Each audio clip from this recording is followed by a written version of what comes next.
Boom, what's up guys? Yesterday we successfully determined the fair value gap, closed below it, and then for the rest of the day you just started heading lower. Now, the target that I set out yesterday, 106,500, was hit, but there was also a secondary target that I kind of showed on Twitter, which is 106. And you can see this is where price ended up reaching around the New York afternoon session. And once this level was hit, you kind of just chopped around until this morning during the Asia session when volatility picked up again. Alternatively, you can also look for this bullish order block to get closed below for an even higher certainty trade. Essentially, if before 8:30, God forbid, you retrace, you break below 107,500, you can look for a little retrace, and boom, today's going to be a very volatile day going into 106,500. So that is the bear scenario. And so that definitely marks a nice little win. And so that definitely puts us up to 62 out of 75 of our last YouTube video calls. And today I'm going to aim to do the same. And to kick things off right off the get-go, I believe I filmed this video a little bit too late today. Now, most days I find myself filming the video a little bit too early. And I think there is a reason for that. Now, if we take a look at news, today we have Euro news, which is happening all day, which explains maybe why there has been such an explosive move during the London session. And so does that mean that we're too late to the move? I don't think so. There's still a secondary move that I believe is going to come later on. But just to, kick things off, starting off on the higher time frame, now we have much more high probability conditions where the higher time frame, the middle time frame, and the lower time frame are very likely to be aligning with each other at the moment. For now, we may have this daily fair value gap that can be filled, later on during the weekend. But for today, I think the move is going to be pretty simple. Bearish daily buys. So today, your target is going to be towards the downside, and perhaps there may be, just maybe, you may reach 102 today. That will require a very volatile move, which today, later on, you have USD news at 8:30, so it's not completely out of the question. So currently, we're just going to mark out this fair value gap anyways to see if there is a potential for price to return back to this area. And in terms of the 1 hourly, just looking at the order flow, we are, in bearish order flow, prices respecting bearish PD arrays. And something else that I can do better next time is just identifying that given how, choppy this move was, this was kind of like an impulse move, right? Kind of like your 1, 2, 3, and then 1, 2, 3, 4, 5 kind of, for those of you who are following Elliott Wave, I don't necessarily buy into this whole Elliott Wave thing, but it's true that the market does tend to show these kinds of characteristics whenever you're going through a retracement. And I should have been, wiser to that. And given my market experience, I should definitely have been more confident yesterday. Instead of talking about the fair value gap and waiting for it to close, I could have just been like, okay, yeah, this is definitely manipulation. You're heading into an order block. Like, you're definitely going to go much lower, instead of discussing, instead of being more on the 50-50 line. So that's my reflection, and I'll definitely do that more next time. And today is going to be pretty similar in the sense that you are in bearish order flow. So like the move today is going to be pretty straightforward. This is an example of where the daily time frame is pointing towards the downside. You have your hourly time frame also pointing towards the downside. Now we just need to see if our lower time frame is also pointing towards the downside. And this leads me on to the reason why I believe I may have recorded the video a bit late today. Asia session tends to be accumulation. London session tends to be manipulation, which means it's a false move. Meaning if you take out the Asia high on a day where you are bearish on the bias, this is prime opportunity for you to take a short to catch pretty much the high of the day. And, this was, I believe, indeed the case. And although, given how we have already missed this one, we are not too late yet because, again, you're missing New York, which is distribution. Again, today you have news at 8:30 a.m., which means that you're going to look for a retrace somewhere into this order block right here. And during 8:30 a.m., you're going to start heading lower. Now, this is a very similar setup to what we talked about yesterday, where we wanted price to return back into the fair value gap during 8:30 a.m., because that's also when the news was yesterday. But instead of getting that, 8:30 a.m. was when you started getting, falling from the order block. So today, setup is going to be pretty straightforward. Bearish order block here, see if this lines up with anything on the higher time frame. And actually, in terms of the higher time frame, this is actually the key level that we need to be looking at. So we have two potential key levels that if price hits, either during 8:30 a.m. or even before then you're going to look for a move towards the downside. Essentially, this is 1 and this is 2. But overall, I think the target's going to be very clear. Asia session lows is a no-brainer. You will definitely take this out today. And just zooming out to the 1 hourly time frame to see if there are any other potential targets that we can put into place here. And we have one right here and then 102. So essentially, target for today is you're going to take a trade somewhere here, entry here, stop loss maybe here, and this will give you an easy 2R trade. If you are someone who's a little bit more lower time frame based, then you can definitely extract more than 2R from this move today. But overall, it's pretty clear. The only thing that would kind of like invalidate this situation is before 8:30 a.m. you see a 1 hourly candle close above this fair value gap right here. This is, and don't get me wrong, my prediction is definitely very much to the downside. This is just kind of what to do if this situation gets invalidated. It's also good to kind of come up with contingency plans and to, prepare for if your scenario doesn't play out, then what do you do? So the contingency plan in this case would be a 1 hourly candle close above this fair value gap. A 1 hourly close above this fair value gap would essentially render these two bearish PDOAs kind of like useless, or rather it kind of invalidates them. When one of the things that we look for in terms of time frame alignment is for all three time frames to be aligned together. And in terms of the lower time frames, we want order flow to also be aligned. So if this happens, then the trade idea gets invalidated. I wouldn't necessarily start going along today, but if you want to, then the setup would be coming back into the fair value gap, looking for a willingness for price to head towards the upside on the 5-minute chart, and that will be all good. And so that will be the setup for today. Again, my prediction is still towards the downside, just purely based off my system and everything I understand from it. Not saying that this is going to be 100% accurate. We have maintained an 85% win rate so far over the last 4 months of making YouTube videos, but still just understand that I could be wrong. Anyways, now that that's out of the way, I had a comment section from, in the comment section, just know that I read and reply to every single one of you. Someone was talking about how, he required some insight into how to navigate this broader, kind of market situation instead of just focusing intraday. And seeing how I've already given you the intraday setup, may as well talk about the broader, kind of market conditions.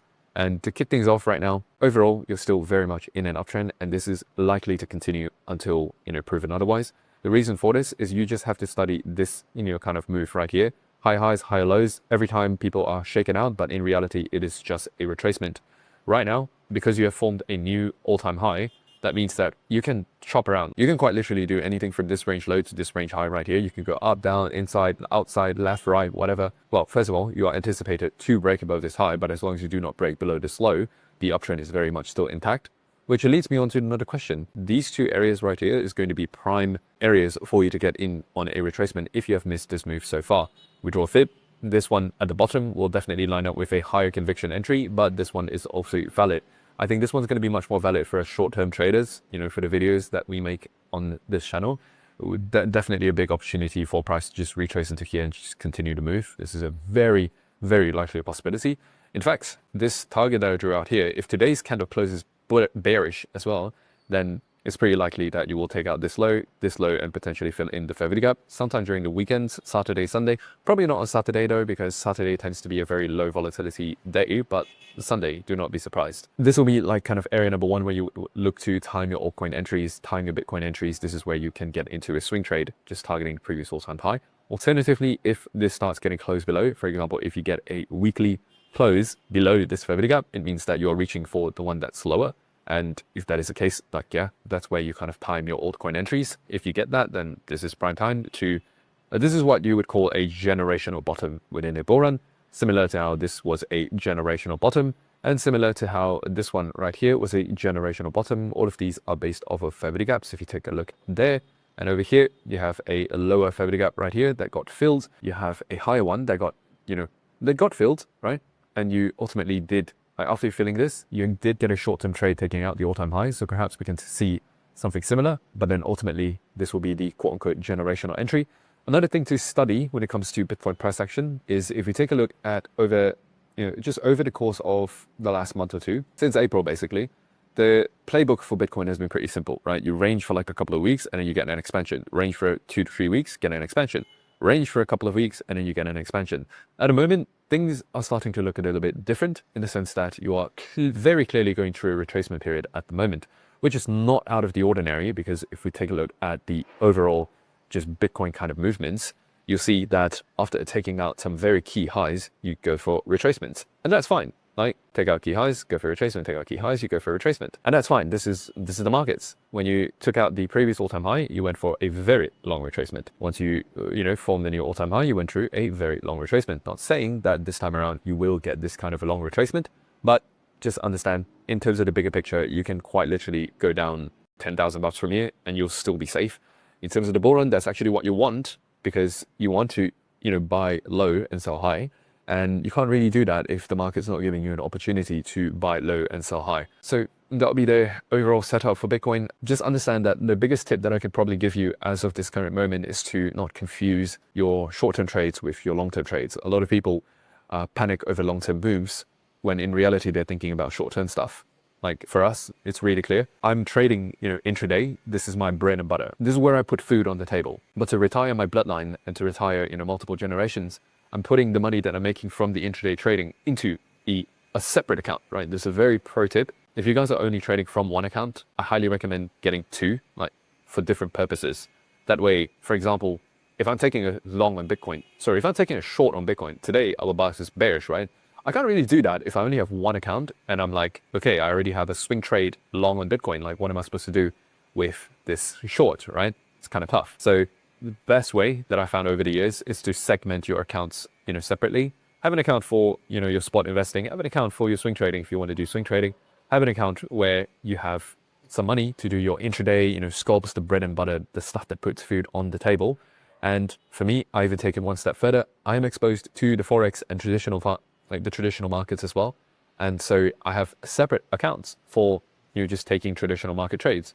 So every time I have a trade, it's like, there's clear buckets where that goes to. Helps a lot with not getting overwhelmed, especially when you're looking at multiple different pairs when it comes to crypto. And speaking about crypto, something that I do want to share is there's this new project coming up right now. Like, fun fact, like despite how much I talk about technical analysis here, I am actually involved in doing some fundamental research. I just don't talk about it because it goes away from the general premise of the video. But for example, I called Kaito before Kaito even had a token. And I was like, yeah, guys, whatever, however you can get into this. I'm not going to pull up the tweets, but I've tweeted this publicly, talked about it in the Discord. Story is a huge project as well. And this is just getting started. This is a lot more room to go. But I also called this, in January and February inside the Discord. Hyperliquid, obviously, this is one of the strongest tokens throughout this entire bull run. I think it's currently like number 35 or something on CoinGecko, and this still has a lot of room to go. Highly recommended. Pendle, personally, is one of my biggest bags, and I think this has potential to go much higher than this. Now, don't get me wrong, these are not tokens that are going to give you like a 5 or 10x, but these are safe like 3 to 5x's. And it depends on like what level you're at. Level, not to say, pro level or like nude level, more of like, what is your goals? Because there are people that are trying to turn, $10,000 into something much more so that they can have a sizable bag to work with. And then there are people where I'm just kind of taking it slow and steady, just safe ways to grow my money, just making sure that it multiplies this bull run and not taking on too many, high risk investments. Different phases in life. Back in the days, I was definitely part of, just trying to make it quick. Of course, don't get me wrong, this is where that account segmentation comes into play. If you have multiple accounts, you can very easily just have a degen bag. You can have your safe bag, and this is how you can do it. But overall, in terms of Bitcoin, you're all good. And definitely one of the last things that I want you to keep in mind is that most of the altcoin movements tend to start after Bitcoin all-time highs. Once Bitcoin starts consolidating, that is when the alt season begins. You're already seeing a outperformance of Ethereum compared to Bitcoin, like just in the last 4 weeks. And I know, like, I've made predictions about Ethereum, Bitcoin, like in long time past, where, for example, that's kind of like the weekly, demand zone that I was mapping out. And ultimately prices tried to bounce above it, but ultimately that trade was stopped out. And that's fine. I'm wrong sometimes. But what's important is to study the price action. So far, there has been a clear sign of outperformance of Ethereum compared to Bitcoin, which also means that this could signal the start of an alt season. I'm realizing now that my camera is a bit off today. I'm pretty sure I'm lagging around. I do apologize for that to any of you still watching the video at this point. But just understand that next up, we're going to have alt season. And when it comes to alt season, you want to focus on the coins that are performing the best. I'm talking SUI, right? You want to buy into the coins that show strength, not the ones that are showing weakness. Back in 2021 and back in 2018, this would have worked. But one thing you need to understand is that from 2021, right, there were a grand total of like 10,000 crypto tokens that exists in the entire market. And right now in 2025, I believe we're sitting very close to 50 million tokens at the moment, thanks to pump.fun and all of the stuff that's happening in the trenches. So right now you're having serious token dilution problems, which also means that it's not as easy as like, oh, alt season, every coin's going to pump. Very different. You have to be more selective this time around. And one of the key things that you need to understand about this is as long as you focus on the coins that have strength, because there is a reason why these coins are pumping. They're not pumping for no reason. It means people believe in it or, whatever. it's a good sign, right? Buy into strength, don't buy into weakness. You want to short into weakness instead. Believe it or not, you can still make quite a bit of good money in a bull run shorting, the trash stuff. And so right now we have some clear outperformers. With is, back then, early in this cycle, this was a top performer. Same goes with Botcat. Currently, they're very weak compared to stuff like Sui. Over the last few months, it has remained strong compared to stuff like Tao. BitTensor is also kind of showing some weakness right now, but Sui is definitely a standout performer. You have Fartcoin, which is doing pretty good. You have Solana, definitely is going to recover back to the all-time highs. BNB, by the way, has been a sleeper. Like, this thing does not outperform, but it definitely doesn't lose much strength either. And as long as Binance is around, like, they're still very much the #1 option when it comes to, just crypto. Outside of DEXs, of course, like Hyperliquid and stuff, but definitely good to focus on. But yeah, you guys can see, like, just from the chart, which ones are showing clear strength.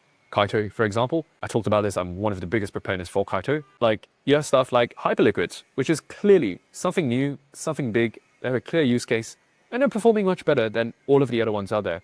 So guys, don't get married to your bags, buy into strength, understand that Altseason is coming. You want to position yourselves early into these large cap coins. Hyperliquid and Kaito would be my top picks alongside Sui as the large cap players. I'm pretty sure Kaito isn't even considered like super large cap, but it's still large cap enough. So Kaito is not even on the 100 tokens, which is absolutely insane. Like, this thing is super undervalued. They are like, if you've never used Kaito before, like, I used to use this just to do like research for crypto tokens, and like at 500 million, this is so undervalued. This is easily like a $10 billion token by the time all is said and done. So many interesting projects are being built on this. Guys, you heard it here first. Get into Kaito. This one's a gem. And to those of you who watch until here on this really long rant, let me know in the comment section below. And to all of the others where, you posted some coin analyses that you would like me to do, I'm going to get to them sometime during this weekend.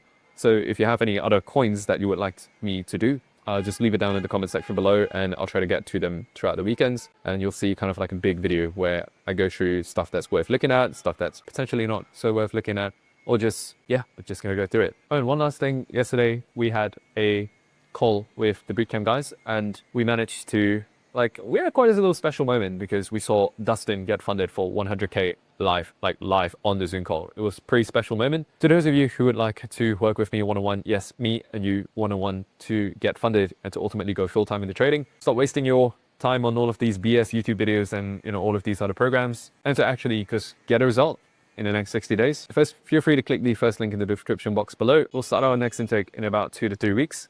But otherwise, guys, peace out. Have a great weekend. And it's time for me to head to the beach, guys. Ciao, ciao.